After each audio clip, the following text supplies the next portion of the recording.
Alright, welcome back. Now that we have our simple producer created, we're going to see how we're going to consume those messages from that topic.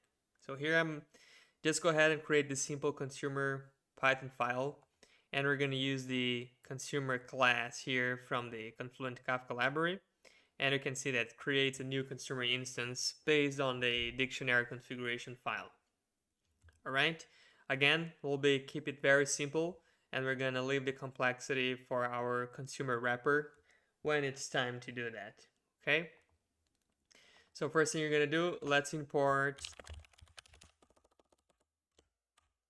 the consumer class.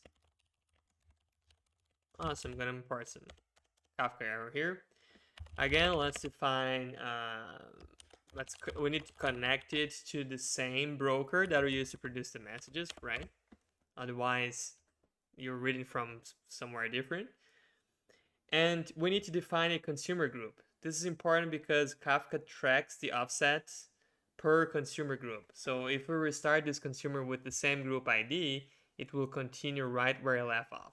All right, so let's go ahead and define a group ID, demo group. Okay, now we're going to go ahead and create the consumer itself. So we're going to need to pass the bootstrap servers, the group ID, and a parameter that we're going to call out offset reset. That means that what we're going to do if there's no saved offset yet, and you'll see that we're going to call it out earliest, it means that it starts from the beginning of the topic. So let's do consumer, the consumer class. It expects the configuration dictionary, the bootstrap servers, broker, the group ID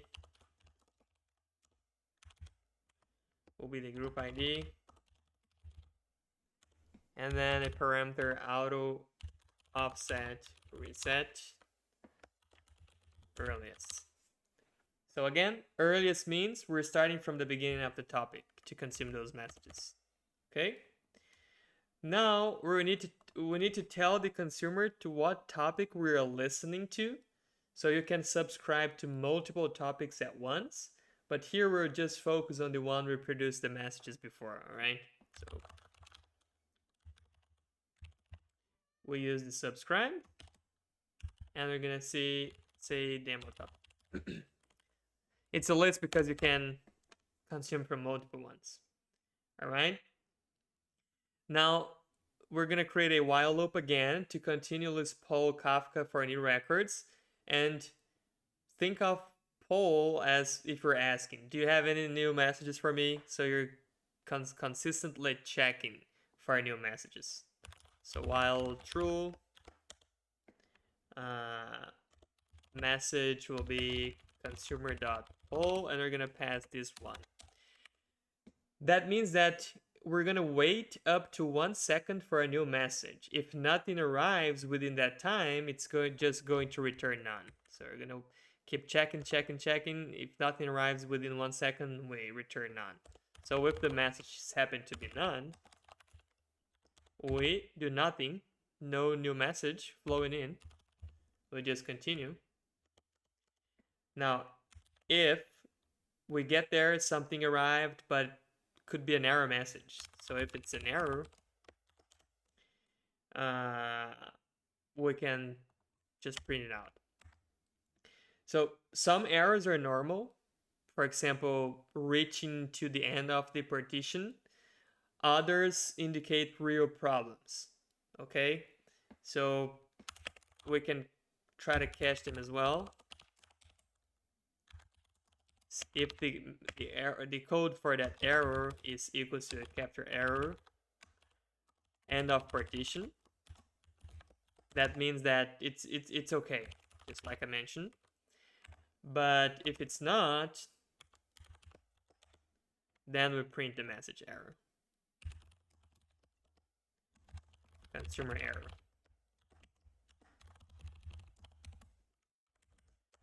And let's just continue. All right, but if we don't have any error, we just print the value of the message. we have a valid message in case of no error, and I'll show you this, that this is returned only the raw bytes, but we also can decode it because it was implicitly encoded by the producer. So I'm just gonna show you the two values so you can see it working. Okay, so let's run our producer. Producer is working well here. I'm gonna open a new terminal. Okay. And I'm gonna run the consumer.